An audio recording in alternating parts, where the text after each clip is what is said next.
I've spent my entire career listening to the sounds of people breaking, but nothing is more terrifying than the sound of absolute silence. I'm a forensic pathologist working in a large county morgue buried in the basement of a hospital complex. It is a world of sterile stainless steel, bright fluorescent hums, and the cloying, heavy stench of formaldehyde. Only three of us work here: the senior examiner, myself, and the janitor. The janitor is a hunched old man with skin like weathered leather who drags a mop bucket down the halls in total isolation. He never speaks to us.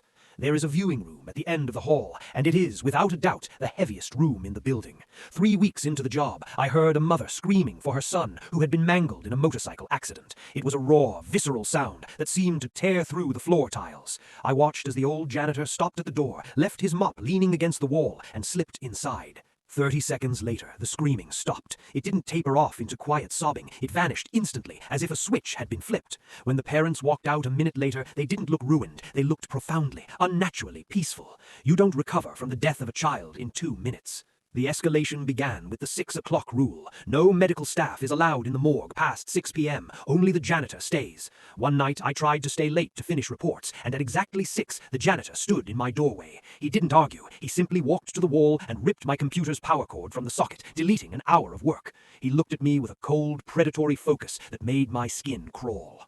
I had to know the truth. 3 days ago, I stayed behind and hid in the old supply storage room. I waited until the building went dead silent. Around midnight, I heard a heavy mechanical clanking from the cold storage room. I peered through the gap in the door and saw a single refrigeration drawer pulled all the way out.